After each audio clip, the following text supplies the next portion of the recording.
Welcome, friends and foes, survivors and killers. Let's sit around the campfire together and talk about Dead by Daylight, specifically, the survivor from the Demise of the Faithful chapter, Jane Romero. Today marks the 3rd anniversary of the Demise of the Faithful chapter, which I've gone on record saying before is one of the best made Dead by Daylight chapters in history. Up there with Cursed Legacy, Stranger Things, Silent Hill and Hellraiser in terms of the exceptionally high quality of content we received across the board. I've waxed lyrical many times about how fantastically well made The Plague is, both from a gameplay and story perspective, but I've never really had much to say about the survivor that came with her, Jane Romero. Well, that changes today, because it's high time I talk about the survivor who marked a huge shift from behaviour in terms of how they write their original characters and rapidly became a fan favourite. I firmly believe Jane's success was so rampant that every survivor since her up until about Michaela was heavily inspired by her and the way her story is framed, written and presented. So let's talk about Jane. I'm going to start with what Jane is probably the best known for, her visual appearance. If you were to ask the average DVD player to describe something about Jane, the first thing many of them would say would be something along the lines of, "Girl, you're thicker than a bowl of oatmeal." But frankly, I think that's doing Jane a massive disservice. Admittedly, Jane's physical appearance is very visually distinct from the other female survivors both before and since, which is a statement of body positivity and physical diversity is good, and makes Jane a remarkable inclusion into the game on that basis alone. But it's not like Jane is even the first survivor who isn't skinny. Her immediate predecessor Jeff is in the same boat, and almost nobody seems to care about him. But I think Jane was in the perfect place at the perfect time to make some serious waves in the community and change how behaviour wrote their survivors. So let's talk about how Jane Romero changed everything. And to help me do it, I decided to bring on someone who knows the character of Jane and understands her like nobody else has ever spoken to. Please welcome, well, Jane Romero. She's a streamer who primarily streams Dead by Daylight on the Jane Romero Show on Twitch, and she's agreed to talk with me about the one and only Jane. Hello everyone, I'm Jane, and I'm here to introduce you, Jane Romero, to introduce myself, but also the lore of the Jane Romero of Dead by Daylight to you. I'm really thankful to Pixel for asking me to take part in this, because it's a huge honor and I really believe in the importance of all of this. Also because I think that the character introduced with Demise of the Faithful is one of the most complex in the world Dead by Daylight lore. It's kinda obvious how Jane actually caught the attention and the interest of the community since the beginning, since the announcement, because she introduced a new body type, a new body size to the survivor characters of the game. And this was actually really welcomed by a huge part of the community and really interesting, really important. But not only that, they also introduced something new, a new level of deepness in the writing of the Dead by Daylight lore. Important topics were introduced thanks to Jane Romero, such as mental health and depression, the expectation of a society on your role, the expectation you have about yourself, the way you can struggle even when you look like a really successful person. All of these concepts are actually represented really, really well, in my opinion, in this character. She feels the pressure of the job, she deals with the stress of bad reviews, she deals with all the walls she's forced at facing while trying to do something more with her job. She wants to promote positivity, she wants to promote solidarity, she wants to promote inclusivity. This is something I'd love to bring up. Jane and the Plague were thematically tied together just like every survivor and killer combo released in the same chapter. Demise of the Faithful is a lot more than just a snappy title. It's a not very subtle reference to the fact that Jane and Demise' stories both revolve around the notion of a fallen idol. Both stories involve a woman who's elevated to a position of influence over large groups of people and try to use that to the benefit of others, but end up struggling under the weight of that responsibility. Demise takes leadership of her religion and indirectly of Babylon itself as she attempts to save the city from the sickness. and Jane uses her platform on the Jane Romero show to showcase the stories of viewers who look to her for guidance and help them where she can. It's a super interesting modernisation of a religious icon into a daytime television host. But like a lot of real-life celebrities, Jane's personal life interferes with her job through no real fault of her own. Because as soon as you start making a name for yourself, there'll be someone looking to take advantage of you. And make no mistake, Jane definitely made quite the name for herself. She pulled herself up from the failing quick talk TV show to her own hour-long segment broadcasted nationally, and before long, her recognition turned to brand deals, turned to national stardom. But with any sort of public fame or notoriety, comes expectations of fans of financiers alike to be a truly public figure. To always be on entertainer mode 24/7 and never allow yourself the luxury of downtime or vulnerability. As someone who entertains people as their job, I certainly feel that pressure, although not on the same scale as Jane obviously. And Jane's doubts about herself, amplified by the hostile reception of her book, spiral into disaster as she keeps trying to find new ways to reinvigorate the show and convince herself that she's doing good. This culminates in Jane prepping a 2-hour special about divorce, which opens a can of worms in the form of her estranged and absent mother, Loretta Lawrence. The former actress goes from basically abandoning Jane and her father to focus on her career, to darkening her doorstep once her daughter finds her fortune. Because in showbiz, nothing makes money like scandal. Loretta comes on the Jane Romero show and tells the viewing audiences that her and Jane aren't actually related, something that rattles Jane to her core and drives the interview into the dirt. Whether it's true or not isn't something the story tells us, but it doesn't really need to. What matters is Jane's reaction and the effect it has on her life. Hidden in here is something that I found quite elegant about Jane's lore that didn't really exist before. The reciprocal integration of the character's occupation with their personal life. Like, the prior survivors all had jobs or roles in the world, and their experiences in their personal lives tended to define those jobs or roles. But very rarely did it happen the other way around as well, where what they did in their job or role in the world affected them as people and changed their personal lives and perspectives. Take Claudette as an example. I really like Claudette, and her lore showcases how her love of science drove her to pursue a botany scholarship and spend her time on internet forums, but we're never given any sort of perspective on how the decisions affected her personal life. Did she miss her family when she moved to attend college? Do her online associations come at the cost of interacting with people in the real world? And if so, how does she feel about that? These are questions that Claudette's lore never managed to answer. But when it comes time for Jane's lore to answer those questions, it answers them intelligently and succinctly, to give a real sense of progression throughout the course of Jane's life. She's not a picture frozen in time. She's a living, breathing person for whom each decision she makes has clear causes and consequences. It isn't something that had ever really been done for Survivor stories before. Again, maybe Jeff, but he tackles it in a very different way that I'll be looking into when I go into Jeff's story in a future video.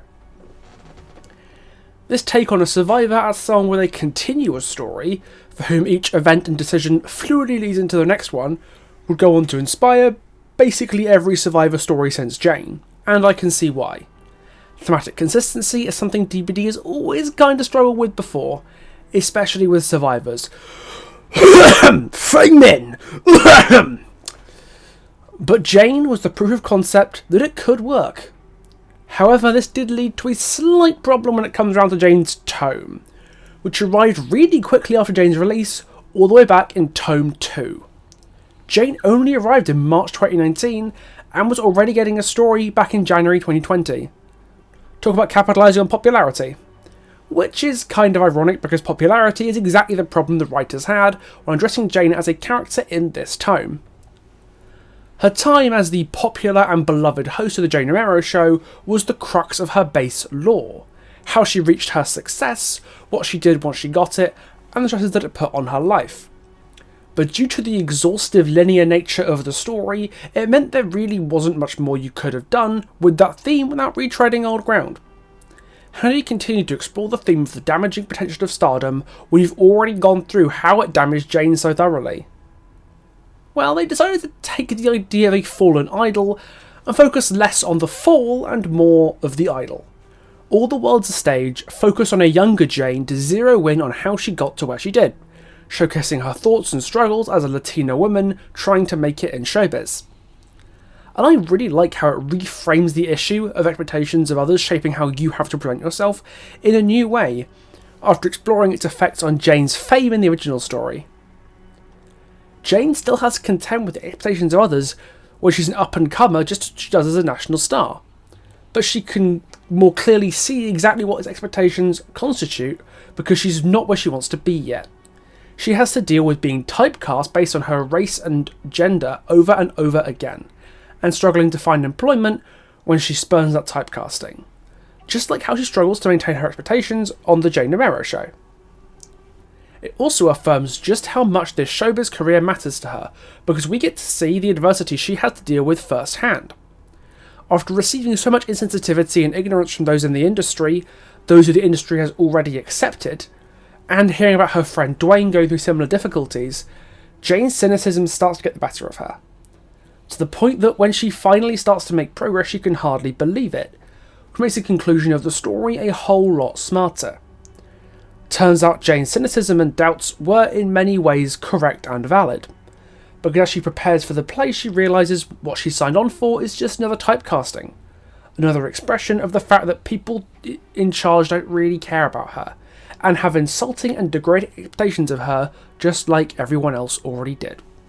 And Jane has had enough.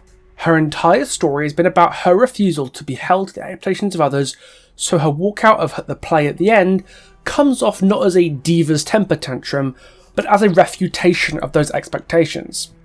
It's the logical conclusion to the story.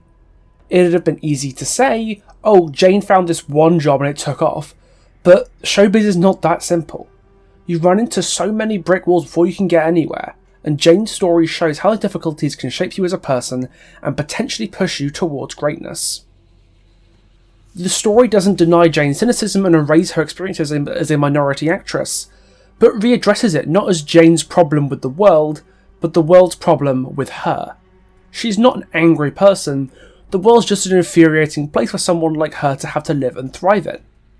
The onus is never put on her to change, but to demand better from our institutions and society, which is a very healthy way to frame a story that could easily have devolved into erasing its own social commentary. Jane's story remembers that nothing of what's happening now is her fault, and never frames her as in the wrong or overly demanding, whether she's looking to be treated like a human being. And when everything's said and done, don't we all deserve that? Ironically, Jane's tome story is far more iconic than her base lore in my opinion, because it's a lot more relatable. Not everyone has a huge platform with thousands of demanding followers and critics to please, but we've all felt before like we're not being treated with basic respect and that those in power expect us to bend over backwards for them and discard our dignity for their convenience. It's a principle that can be applied to almost any facet of our lives. Jane's story can be read as a criticism of hustle culture, or a coming out story, or a racial commentary, because we've all lived in situations where all we want is to be seen as we are, to not have to hide who we are behind the expectations of others. The show business, since the beginning, even in the Rift story, was represented as something that cares more about the way you look than the way you are. And this is one of the reasons why, in my opinion, Jane had a huge impact in the community, because she fights against all of these stereotypes, she fights against all of these really toxic way of thinking of our society. She wants to be seen as she is, she wants to be seen as an American, she wants to be seen as a woman, not just as the spicy actress that people were trying to force on air every time she tried to look for a new role in a new show or in a new movie. Forcing her at using an accent to be something that she doesn't feel like. She wants to be seen as she is, and she doesn't want to fake any accent, for example. Jane is unique in the way she presents herself as a strong, but not only strong, she's also really fragile in inner side. And that's something amazing if you think about it, because it introduces a character who's not only strong at facing the challenges that the world sets for her, but also at facing her own struggles, her own demons, the inner demons that are probably the hardest that we have to fight all the time. It's the battle that a lot of us have to deal with, and I love how they actually spoke about that. Qualities that actually Jane shows also through the perks that behavior wrote for her, like add-on and solidarity. Both of the perks show the will of the character to support other people, the people who are close to her, using the influence to make the world a better place, but also the strength at facing every challenge she's forced to face with all of her energies. Let's speak about the impact of all of this in the community, because Jane actually introduced two important things. First of all, body positivity. Because of the new body type, we had something that wasn't present, and it's still not present in the World Dead by Daylight roster.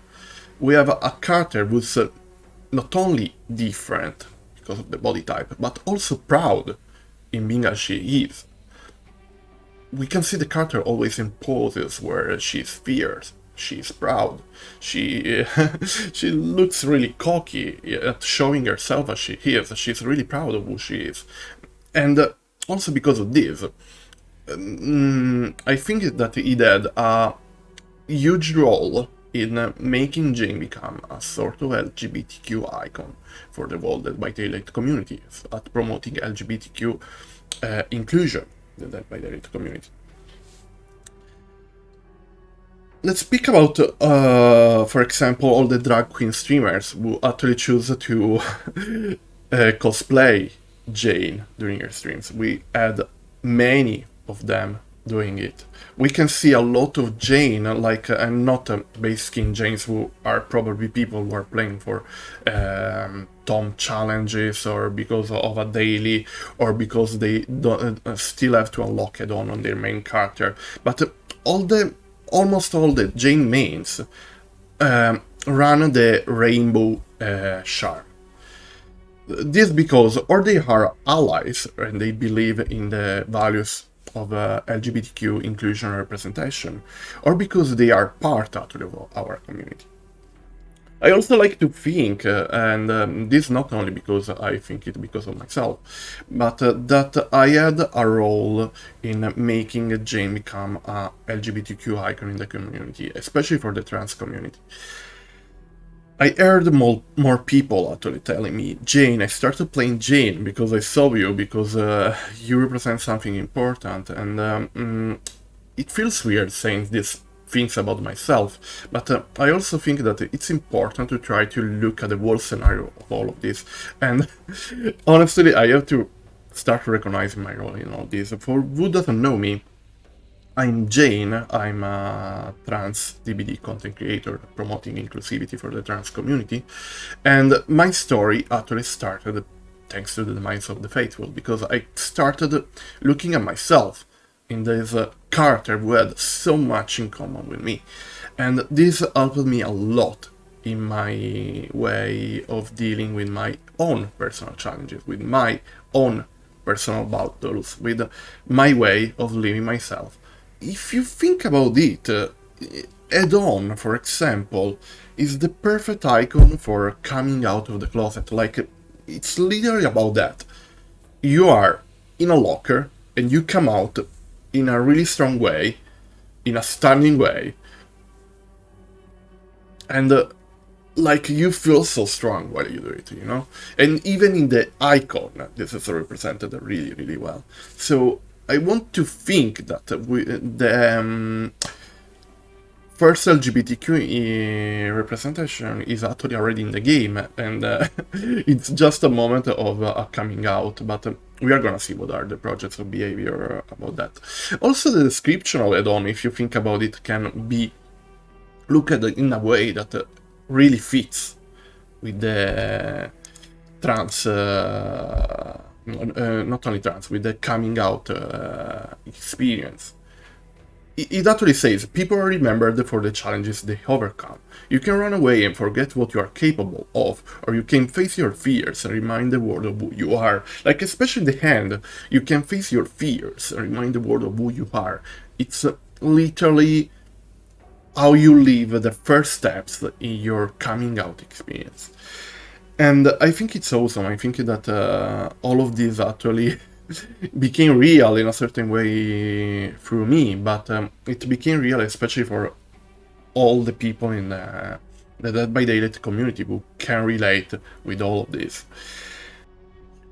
All the World's a Stage was an exquisitely handled piece of writing that, much like Jane's story itself, blazed a trail for future Survivor stories in the tomes. It was one of the earliest attempts to build on a Survivor's existing characterization, and while Jane's fleshed out character proved an excellent skeleton to work off, the tome took the concept and ran with it, to create a story that was thematically consistent with the original while looking at the themes and expectations of showbiz from a whole different, and I'd argue superior, angle. She doesn't get the credit for it she deserves, but Jane as a character has shaped so much about the writing and themes of modern Dead by Daylight characters.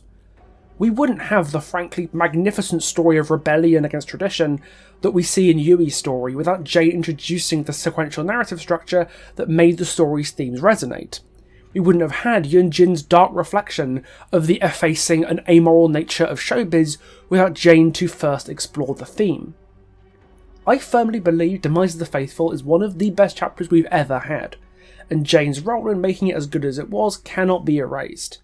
It might not be in a way that a lot of players will remember, or care about so much as game-breaking perks or a flashy killer power, but that doesn't mean it should be forgotten. The writing style and formula pioneered by Jane's base story and tome laid the groundwork for some of Dead by Daylight's most interesting stories, and marked the start of behaviour really beginning to care about the characters they were making. And to finish it off, I'll hand it back to Jane. And all of these are the reason why, in my opinion, Jane is still today one of the most iconic characters in the game, and it's able, the whole lore and the whole perk designed around there, the cosmetics description, the cosmetics themselves, are able to promote values like pride at being yourself, especially when the life can prove to be really challenging, and when the society struggles at looking at you at the way you actually look at yourself. And all of these can be actually summarized in a single word, pride. And that's all, in my opinion, we need to know about the lore of Jane Romero in Dead by Daylight, the impact in the community, and if Pixel allows me to say what I'm trying to do as a content creator. And I'm still really thankful that he chose to give me this space and to introduce myself, to introduce Jane Romero, and to explain you why the Dead by Daylight community, and not only that, is a better place thanks to this character just existing. Alright, that's everything I have to say about Jane Romero. If you do follow me on Twitter, you'll probably know what video I'm working on right now, and you'll probably also know that I'm really struggling with monetization lately. Both my Sadako and Amanda videos ended up demonetized, at least for a long chunk of time, and that really hurts when YouTube is my job. So with that in mind, I'm selling new merch on my merch store on TeePublic, so if you're interested in supporting the channel and having a nice shirt at the same time, you're in luck, I guess. While you're down in the description, you can also find links to my Twitter, my Twitch, my Discord server, and my Ko-fi and Patreon links, and the link to Jane Romero's Twitch. Massive thanks to Jane for her help with this video, absolutely invaluable and a fantastic creator, so do go show her some love. Right, and that's all I have to say, so I'll see you in the next one. Ta-ta for now.